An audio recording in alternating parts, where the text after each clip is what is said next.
Olá, queridos, que a superabundante graça e a paz do Senhor Jesus estejam sobre a sua vida, meu irmão, minha irmã, você que é professor, você que é aluno, você que ama a escola dominical. É muito bom poder lhe encontrar aqui na TV EBeducando. Eu sou o pastor Rubens Mendes e no nosso encontro de hoje nós estaremos dando prosseguimento ao primeiro trimestre do ano de 2017. Trimestre esse onde nós estamos estudando acerca das obras da carne e o fruto do Espírito, como o crente pode vencer a verdadeira batalha espiritual travada diariamente. E hoje estaremos refletindo na lição de número 11, que tem como título Vivendo de Forma Moderada. Então, nessa ocasião, estaremos abordando a última das virtudes do fruto do Espírito que foram relacionadas por Paulo na sua carta aos Gálatas. Estaremos trabalhando acerca da moderação, do domínio próprio, ou temperança, como alguns preferem dizer.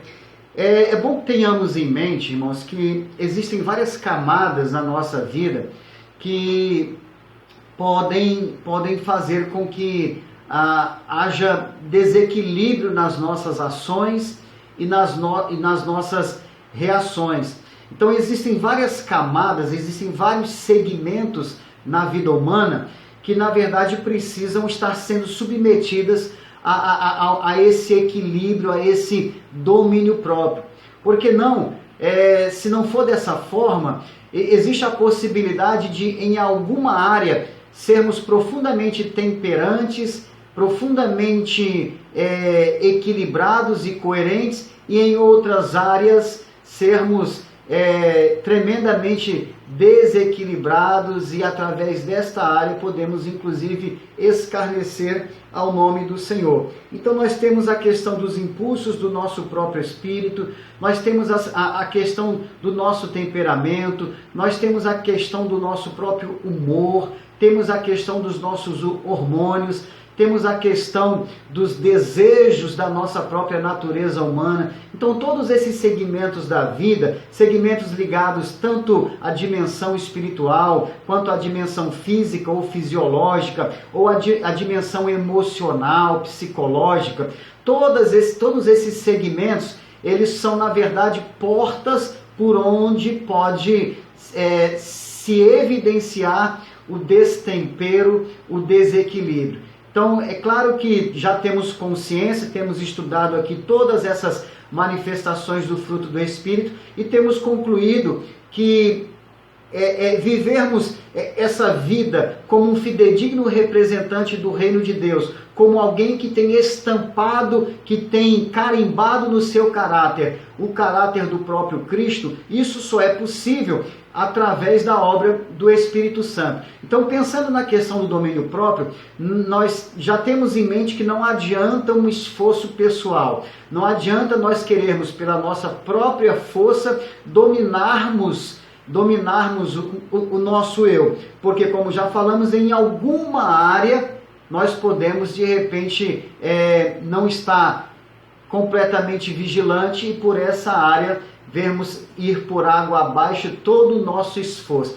Então não adianta irmos apenas na nossa própria força, não adianta também seguirmos pela trilha da religião, muito embora frequentar uma igreja, congregar é fundamental, é viver, na verdade, a vida cristã, mas pensando na questão da religião, apenas do fato de frequentar uma igreja, isso por si só não basta. É fundamental, na verdade, que o Espírito de Deus encontre espaço na nossa vida para fazer a obra e para desenvolver o seu fruto. Somente o fruto do Espírito sendo desenvolvido na nossa vida é que nós estaremos então aptos para sermos representantes do reino de Deus à altura que esse reino merece ser representado. Então, como nós já lemos aqui, o textuário em Provérbios 16:32 fala que melhor é o longânimo do que o valente, e o que governa o seu espírito do que o que toma uma cidade. E nós sabemos que um valente, alguém capaz de tomar uma cidade, naturalmente é alguém digno de aplauso. Ora, um homem que acaba por dominar uma cidade, ele é um homem que está acima da média, não é verdade, meus irmãos? Só que tem um detalhe, a Bíblia, ela na verdade, ela torna mais nobre do que esse homem que é capaz de conquistar uma cidade. Para a Bíblia e para Deus, na verdade, mais nobre do que esse valente que domina a cidade é alguém que consegue governar o seu próprio espírito.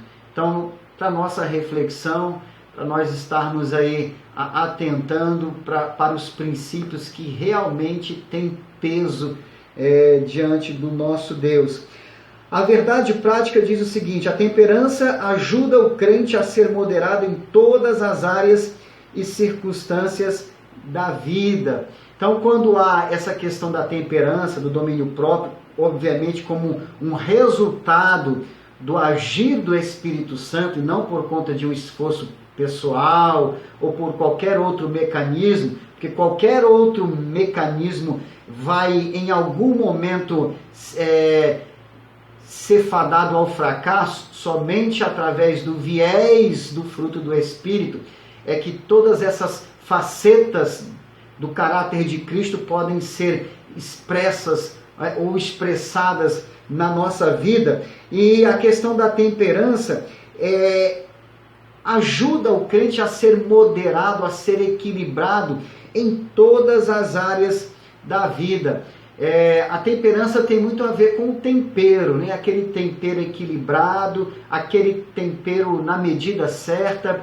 E me traz a lembrança aqui a questão do crente chuchu. Eu não sei se você conhece a história do crente chuchu, mas o crente chuchu é aquele tipo de crente que não tem tempero, ou melhor, que não tem sabor próprio. Sabe, o chuchu é um tipo de legume que aquilo que o chuchu é unido, o chuchu passa a ter o sabor daquilo que ele acaba por se unir. Se você preparar o chuchu com camarão, o chuchu passa a ter gosto de camarão. Se você preparar o chuchu com frango, o chuchu passa a ter sabor de frango. Ou seja, ele não tem sabor próprio, ele acaba adquirindo o sabor dos outros alimentos. Assim também é o crente chuchu. Ele não é temperado, ele não tem o sabor próprio e ele adquire o sabor, ele adquire ele adquire os costumes daquela pessoa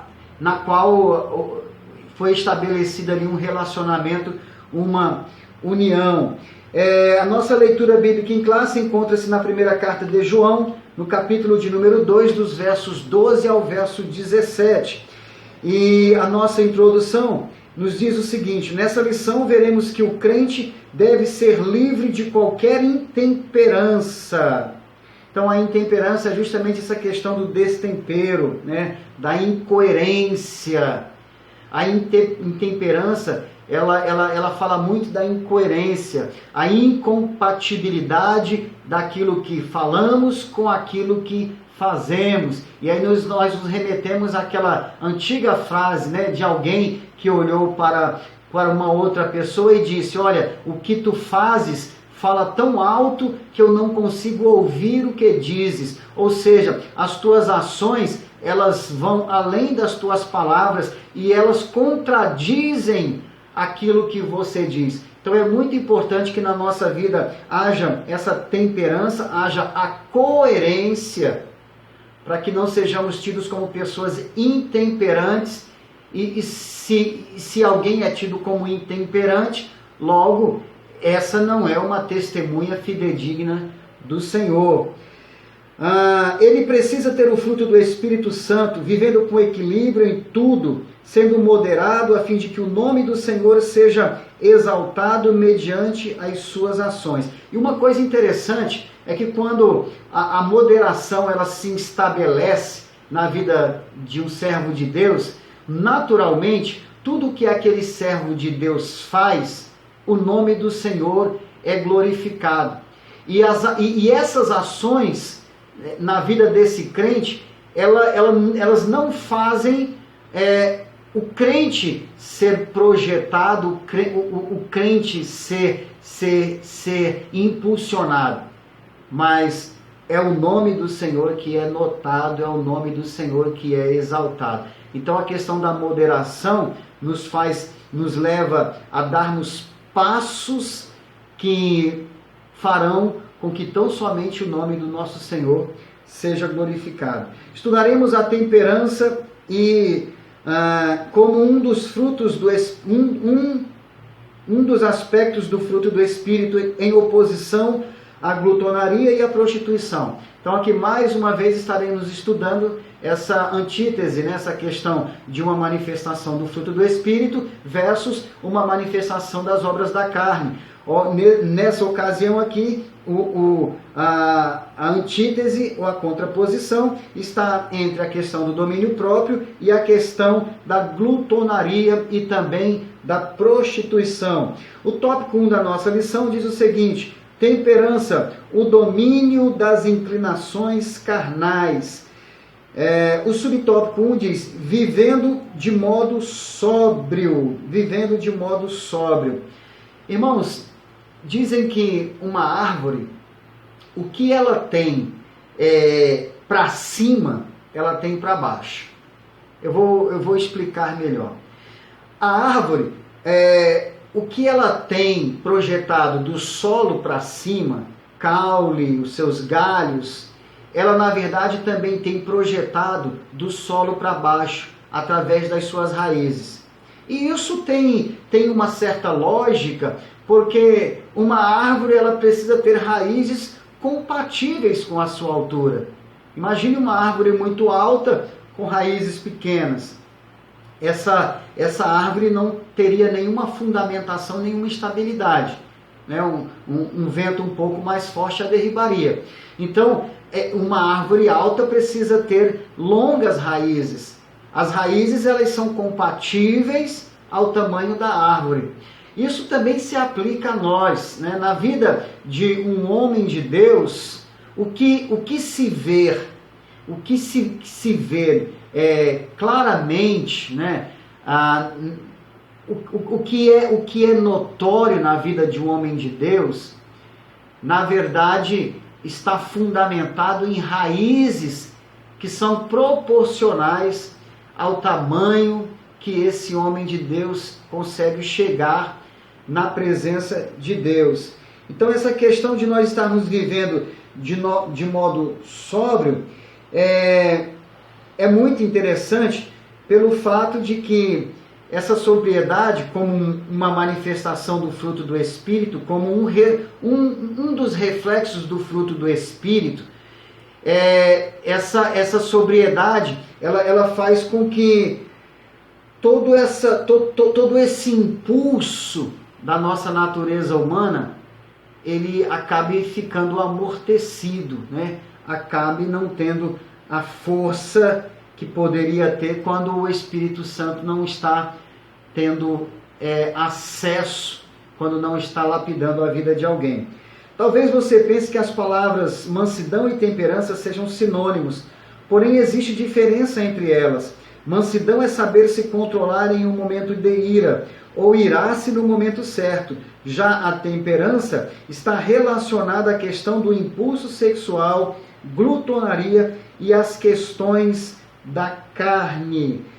É interessante a questão também, essa questão do domínio, né? Da capacidade que nós devemos adquirir de dominar os nossos impulsos interiores. Isso, muito embora haja a ajuda do Espírito Santo na vida daqueles que clamam por essa ajuda, muito embora haja a participação do Espírito Santo, a cooperação dele, sempre será uma escolha nossa. Sempre será uma escolha nossa. Refrearmos os impulsos ou darmos vazão a eles. O poder que nós precisamos para refreá-los, o Senhor nos concede. Mas escolher entre usar esse poder ou abrir mão dele, essa escolha é nossa. E a palavra do Senhor aqui no livro de Gênesis, né? Gênesis no capítulo 4, no o verso 6 e o verso 7, nos fala acerca de um momento em que Deus estava confrontando Caim. Caim ainda não havia matado seu irmão Abel, mas o coração de Caim já estava intoxicado por esse destempero, por essa intemperança, por esse desequilíbrio. Deus olha para o semblante de Caim, Deus olha para o coração de Caim e ele detecta ali que alguma coisa não ia bem. Então o Senhor ele diz a Caim: por que te iraste? E por que descaiu o teu semblante? E isso foi por conta da questão das ofertas que Caim e Abel foram levar ao Senhor, e o Senhor aceitou a oferta de Abel, mas rejeitou a oferta de Caim. Então o semblante de Caim descaiu e Deus o repreendeu, dizendo: olha, por que você está irado? E por que o teu semblante descaiu? Se você fizer o bem, não é certo que serás aceito, e se não fizeres bem, o pecado jaz à porta, e sobre ti será o seu desejo, mas sobre ele deves dominar. Então, olha, Deus dando aqui a recomendação, Deus trazendo a Caim aqui, apresentando o perigo que Caim estava vivendo, mas Deus dando a opção para Caim escolher. E o Senhor mesmo alerta: olha, o pecado jaz à porta, e sobre ti seja o teu desejo, mas sobre esse desejo você deve dominar. E essa é a palavra de Deus também para nós. Nós precisamos dominar. O Espírito Santo nos dá as ferramentas, nos provê dos recursos, mas a decisão de utilizar essas ferramentas é nossa. A decisão de permitir que o fruto do Espírito se desenvolva em nós e opere tudo o que precisa operar para a glória de Deus, essa decisão de proporcionar as condições apropriadas para o desenvolvimento desse fruto, essa decisão é nossa, é inteiramente nossa. Louvado seja o nome do Senhor. O subtópico 2 diz: temperança e qualidade de vida. E eu quero destacar no subtópico 2 aqui o seguinte: por não terem a temperança como fruto do Espírito, muitos estão vivendo sem pudor, cometendo toda sorte de excessos, envergonhando o nome de Cristo e a igreja do Senhor. Existe um provérbio na palavra de Deus, o provérbio 25, no verso 28, que ele diz assim: como uma cidade derribada e sem muros é o homem que não consegue dominar o seu espírito. Veja, irmãos, que provérbio interessante. Está dizendo que, assim como uma cidade derribada, uma cidade sem muros, ou seja, uma cidade inteiramente vulnerável, uma cidade inteiramente aberta para invasões, para o acesso do inimigo, assim como uma cidade como essa, é o homem que não consegue conter o seu espírito. Ele está aberto a tantas coisas que lhe levarão a desagradar e a entristecer o coração de Deus. Então é muito importante nós estarmos atentos para essa questão da moderação, da temperança, para nós não cometermos toda a sorte de excessos e por conta disso envergonharmos o nome de Cristo e mal falar, escandalizarmos também a igreja do Senhor.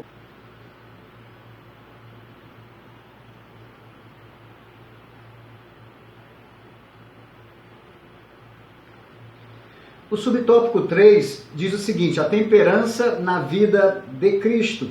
E eu destaco aqui, Jesus era cheio do Espírito Santo, razão pela qual pôde vencer as tentações da carne, do mundo e do diabo. Então, queridos, aquela questão da tentação de Jesus no deserto, após ele ter sido batizado, foi levado pelo Espírito Santo ao deserto, e ali ele foi tentado, pelo diabo. E é interessante a questão da forma, das estratégias que o diabo utilizou, na tentação de Jesus, no sentido de fazer com que Jesus ele fosse reprovado na sua missão, ele se embaraçasse ali e fosse reprovado na sua missão. Então o diabo ele usa basicamente 3 estratégias. A primeira estratégia, o diabo convida Jesus a usar o seu próprio poder. Na segunda estratégia, o diabo convida Jesus para usar o poder dele, o poder do diabo. E na terceira estratégia, o diabo convida Jesus a utilizar o poder de Deus. E assim como o diabo fez para com o nosso Senhor Jesus ali no deserto, ele continuamente também procura fazer conosco.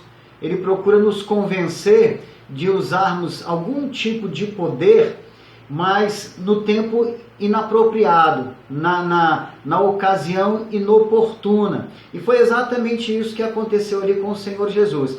Primeiro, o Senhor Jesus, por estar faminto, tantos dias em jejum ali no deserto, o diabo então propõe Jesus a transformar as pedras em pães, ou seja, utilizar o seu próprio poder. O diabo estava sugestionando Jesus a utilizar o seu próprio poder. Mas aquele momento não era o momento apropriado para que Jesus utilizasse o seu poder. E ainda também pelo fato de que aquela proposta estava vindo de Satanás e Jesus de forma alguma se submeteria a qualquer proposta de Satanás. Mas veja a astúcia de Satanás, quando ele fala para Jesus transformar as pedras em pães, uma vez que Jesus se dizia filho de Deus. Se tu és o filho de Deus, transforma essas pedras em pães. E Jesus rechaçou aquela proposta do diabo. Não era o momento para que Jesus utilizasse o seu próprio poder. Em seguida, o diabo então convida Jesus a usar o poder dele, o poder do próprio diabo. Quando o diabo leva Jesus para um lugar alto e apresenta ali os reinos do mundo e diz, olha, tudo isso te darei se prostrado me adorares. Então o diabo estava oferecendo o seu poder a Jesus. E nós precisamos ficar bastante atentos, porque às vezes nós recebemos propostas como essa. De repente estamos passando por um momento difícil, um momento de pressão, e o diabo nos propõe, mesmo de uma forma sorrateira, nos propõe algumas facilidades. E se nós não estivermos atentos, acabamos por aceitar essas facilidades, Algumas coisas que são afronta para os princípios da ética cristã. E se nós não estivermos atentos, a gente acaba aceitando isso, mas acabamos então nos livrando de um determinado problema utilizando o poder do diabo. E isso não convém, Isso não convém. Então a terceira proposta de Satanás para Jesus foi para que Jesus utilizasse o poder de Deus, dizendo, olha, se tu és o filho de Deus, lança-te daí de cima, porque ele dará ordem aos seus anjos a teu respeito e nada de mal lhe acontecerá. E Jesus também rechaçou aquela proposta de Satanás, porque muito embora essa deve ser a tônica da nossa vida, usar o poder de Deus, contar com o poder de Deus, mas fazermos isso no tempo indevido é tentar o Senhor Deus. Então, tanto Jesus utilizando o seu próprio poder, que era algo legítimo, mas no momento impróprio, era, na verdade, colocar em risco a sua missão. Também utilizar o poder de Satanás era algo impensado. E usar o poder do próprio Pai, o poder do próprio Deus, mas no tempo impróprio, isso pode na verdade, transparecer a ideia de tentar ao Senhor Deus. E nós precisamos estar atentos também, muito embora repetindo, precisamos contar com o poder de Deus para basicamente todas as coisas da nossa vida, para que todas as coisas sejam feitas de forma que agradem ao nosso Deus, mas nós não podemos estar brincando com esse poder. Nós não podemos estar tentando ao Senhor. O Senhor, ele não é o nosso serviçal. O Senhor, ele não é como, por exemplo, um gênio da lâmpada que está para a todo tempo realizar os nossos desejos. Então é muito importante nós estarmos atentos a esse detalhe. O tópico 2 da nossa lição fala acerca da prostituição, né? Prostituição e glutonaria, o descontrole da natureza humana. E eu destaco aqui o seguinte: vivemos em uma sociedade que aceita e propaga o sexo antibíblico e profano. Não podemos nos conformar com esse mundo e não podemos jamais esquecer de que devemos ser sal e luz neste mundo. Essa é uma grande e preciosa verdade, né? Nós estamos vivendo numa sociedade que transpira sensualidade por todos os poros. Mas, a despeito de tudo isso, nós fomos chamados para, ao invés de transpirarmos sensualidade, transpirarmos o bom cheiro do nosso Senhor Jesus, o cheiro do conhecimento de Deus, o cheiro da unção de Deus, do poder de Deus, o cheiro da rosa de Saron. Esse é o convite, esse é o apelo para cada um de nós, servos e servas do Deus Altíssimo. O subtópico 2 diz: a disciplina em casos de prostituição.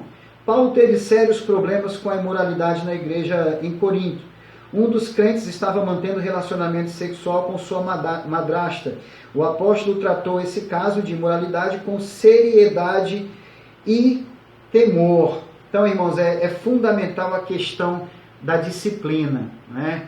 Tanto a disciplina imposta como a disciplina autoimposta. A disciplina imposta é aquela disciplina que vem de fora para dentro. É quando Deus usa alguém ou quando Ele mesmo se posiciona diante de nós com alguma exortação, nos disciplinando, nos chamando a atenção, nos corrigindo, como um pai que nos ama e é profundamente consciente dessa responsabilidade, da sua paternidade.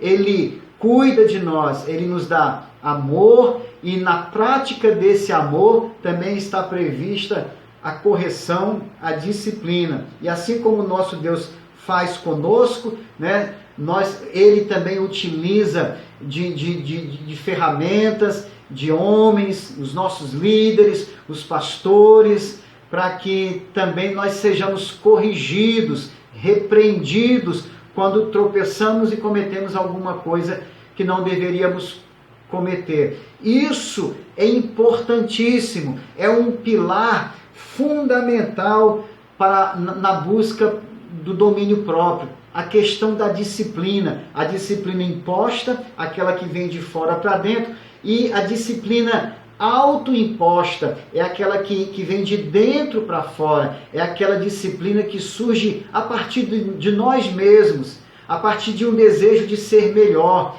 a partir do desejo de ser um homem, uma mulher, um jovem, segundo o coração de Deus, a partir de um desejo de ser uma testemunha fiel do Senhor. Então, quando nós manifestamos esse desejo, nós nos posicionamos. E nessa posição cabe também a questão da disciplina, de nos disciplinarmos para não incorrer com a nossa vida o que aconteceu com Caim, mesmo a despeito da orientação de Deus, quando Deus disse: olha, domina sobre o teu desejo, domina sobre você mesmo. Aí, mesmo assim, Caim ele não deu ouvidos à voz de Deus e acabou por matar o seu irmão. Que isso não suceda com nenhum de nós, louvado seja o Senhor. O subtópico 3 diz o seguinte: a glutonaria e seus males. Glutão é aquele que come em excesso e com voracidade. Tal atitude revela falta de equilíbrio espiritual e emocional. Irmãos, provavelmente você já deve ter vivenciado uma situação, por exemplo, numa confraternização, numa festa, onde alguém trouxe um infeliz comentário. O comentário de que o crente come muito, né? E o crente não bebe, ele não bebe bebida alcoólica, mas ele compensa tudo isso na comida. É o que dizem, e esses comentários são rotineiros nas nossas reuniões. Mas a gente não pode aceitar isso. E principalmente nós não podemos sorrir com essa piada de mau gosto. porque é uma piada que na verdade está fomentando e realçando uma prática que é uma violação contra os princípios do Senhor. A glutonaria é um pecado, como o pecado é a prostituição, como o pecado é o adultério, como o pecado é o assassinato, o homicídio, a mentira. A glutonaria também é um pecado. E é uma manifestação das obras da carne, podemos assim dizer. E alguém que vive nessa prática não herdará o reino dos céus.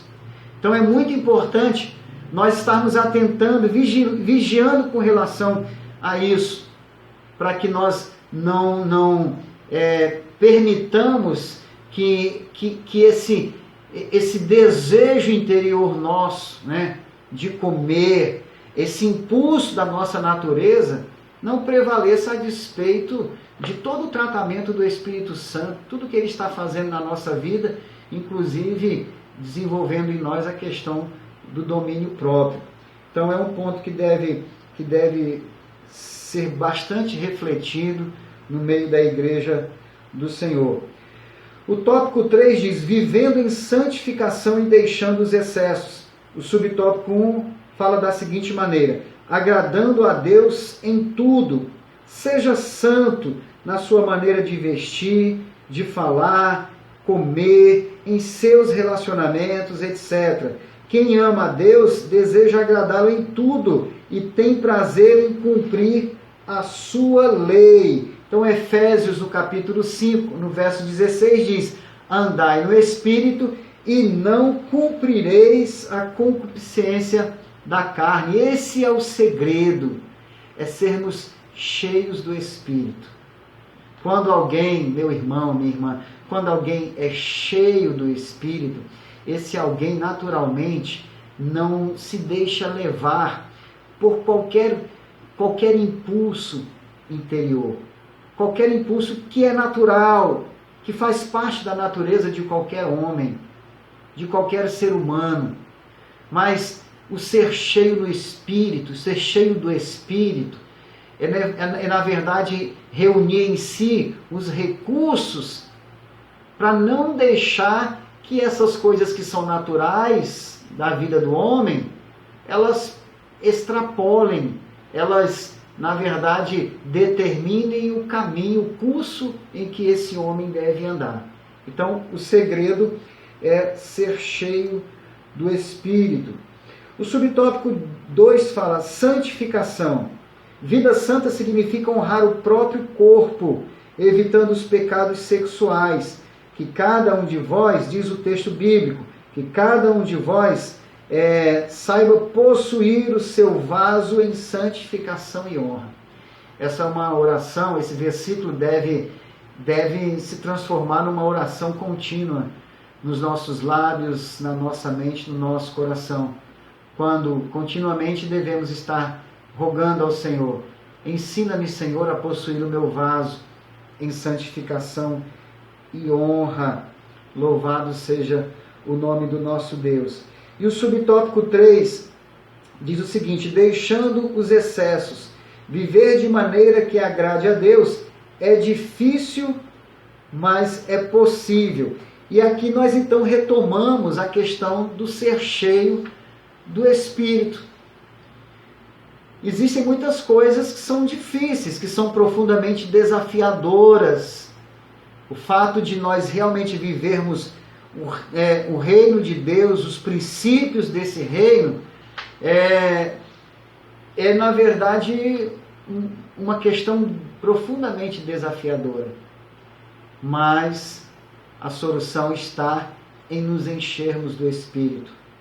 Então, irmãos, tudo que nós temos estudado nesse trimestre, todas essas manifestações do fruto do Espírito, que estão fundamentadas, estão arraigadas na manifestação que vamos estudar na semana que vem, na próxima aula, que é a questão do amor. Todas essas virtudes do fruto do Espírito que temos estudado, elas só têm sentido se elas forem expressadas como um resultado da obra do Espírito Santo na nossa vida. E nós temos visto e temos dito que todas essas virtudes do fruto do Espírito podem ser praticadas mesmo sem a ajuda do Espírito Santo, mas serão praticadas de forma parcial, de forma incompleta, e de maneira alguma glorificarão a Deus. Então, podemos inclusive ter domínio próprio, mas teremos domínio próprio em uma determinada área e fatalmente em outra não. Podemos facilmente expressarmos bondade, expressarmos paciência, benignidade e tantas outras virtudes do fruto do Espírito podemos ocasionalmente manifestar.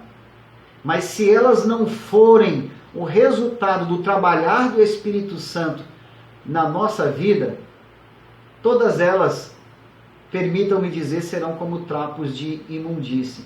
Não terão qualquer valor. Então, que a cada dia estejamos suplicando para que o Espírito Santo de Deus esteja alegre em trabalhar a terra do nosso coração e cultivar esse fruto. E eu digo, o fato dele estar alegre é exatamente pelo fato de nós estarmos oferecendo a ele tudo o que ele, na verdade, necessita para fazer essa obra.